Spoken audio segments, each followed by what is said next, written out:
भाजपा को भले मुसलमानों ने न बनाया हो, लेकिन नीतीश कुमार को मुसलमानों ने बनाया है। जहां पर आज जिन मुसलमानों ने आपके लिए लाठी खाई, लाइन में लगे, आपको मुख्यमंत्री बनाया, भाजपा के खिलाफ लड़ाई में आपकी मदद की, उनके खिलाफ इस तरह का कानून बनने में आप सहयोग न करें। मुख्यमंत्री को लिख कर दीजिए कि वो वक्त के पक्ष में मतदान न करें, और अगर वो करेंगे तो सारे मुस्लिम साथियों को जदयू छोड़ देना चाहिए ताकि नीतीश कुमार को भी सबक मिले।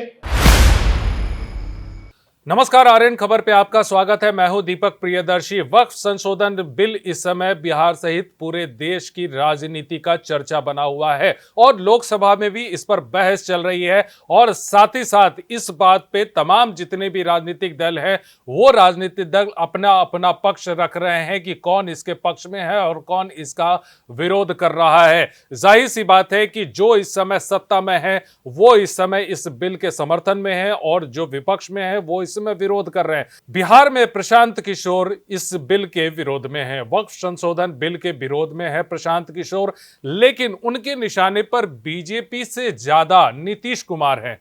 नीतीश कुमार पर वो हमलावर है प्रशांत किशोर। जिस मुसलमान ने नीतीश कुमार को सत्ता दिलाई, जिस मुसलमान ने नीतीश कुमार को मुख्यमंत्री की कुर्सी पर बिठाया, आज उन्हीं के खिलाफ वादा खिलाफी कर रहे हैं नीतीश कुमार, और वो उस बिल के समर्थन में है। अगर नीतीश कुमार इसका आज विरोध कर दे तो बीजेपी इस बिल को आगे नहीं ले जा पाएगी। क्या कहा प्रशांत किशोर ने, वो सुनिए। संशोधन बिल को लेकर बड़ी चर्चा, आप किस तरह से? बिल्कुल, वक्फ को लेकर दो बातें हम लोगों ने कही। पहला तो जनसुराज बिल्कुल इसके खिलाफ है। क्यों खिलाफ है ये समझिए। वक्फ का कानून ठीक है, खराब है, वो अलग बात है। हम लोग इसलिए खिलाफ हैं कि हम लोगों का ऐसा मानना है कि जब देश बनाते समय समाज के जिन वर्गों के साथ जो वादे किए गए, वो आपके हमारे पुरखों ने वो वादे किए हैं। इस देश के फाउंडिंग फादर्स ने वो वादे किए।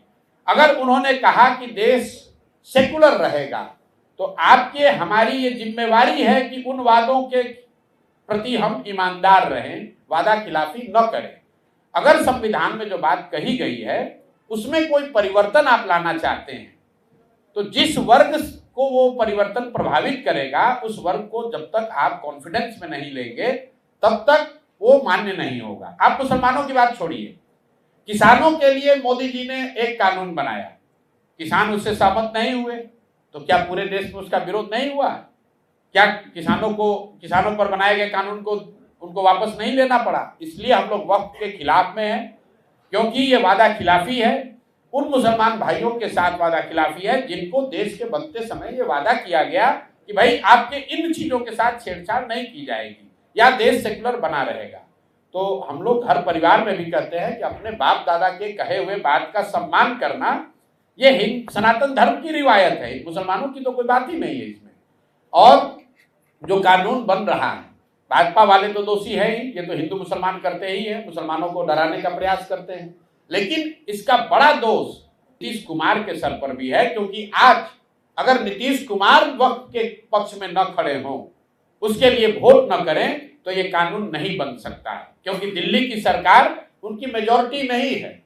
इनके सांसद जो बिहार से जीत कर गए हैं, अगर ये लोग वक्त के पक्ष में वोट न दें तो किसी भी हालत में कानून नहीं बन सकता है। इसलिए नीतीश कुमार जी से, उनके दल के लोगों से मेरा आग्रह है कि अभी से भी जगिए। अगर आप जेपी और लोहिया की बात करते हैं, गांधी का चित्र लगाकर राजनीति करने का दावा करते हैं, तो गांधी के बताए हुए मार्ग पर चलिए, गलत बात मत कीजिए, वादा खिलाफी मत कीजिए। भाजपा को भले मुसलमानों ने न बनाया हो, लेकिन नीतीश कुमार को मुसलमानों ने बनाया है। जहां पर आज नीतीश कुमार बैठे हुए हैं, 2015 में जब इनकी बुरी तरह हार हो गई थी, मेरी मदद से चुनाव लड़ रहे थे, तब अगर मुसलमानों ने, बिहार के मुसलमानों ने नीतीश कुमार के पक्ष में, महागठबंधन के पक्ष में वोट नहीं किया होता, तो आज नीतीश कुमार कहीं नहीं रहते। तो जिन मुसलमानों ने आपके लिए लाठी खाई, लाइन में लगे, आपको मुख्यमंत्री बनाया, भाजपा के खिलाफ लड़ाई में आपकी मदद की, उनके खिलाफ इस तरह का कानून बनने में आप सहयोग न करें, ऐसा मेरा आपसे आग्रह है। और सारे जो मुस्लिम साथी आज जदयू से जुड़े हुए हैं, उनसे मैं कहूंगा कि आप लोग अभी से भी मुख्यमंत्री को लिख कर दीजिए कि वो वक्त के पक्ष में मतदान न करें, और अगर वो करेंगे तो सारे मुस्लिम साथियों को जदयू छोड़ देना चाहिए, ताकि नीतीश कुमार को भी सबक मिले कि अगर वो वादा खिलाफी करेंगे, पीठ में छुरा घोंपेंगे, तो उस समाज का कोई आदमी उनके साथ खड़ा नहीं होगा, चाहे वो मुसलमान हो या बिहार का युवा हो। आप अगर वादा खिलाफी करते हैं तो लोकतंत्र में हम लोग के पास यही अधिकार है कि हम लोग आपका साथ छोड़ दें, आपका साथ न दें, आपको वोट न दें, आपके साथ खड़े न हो।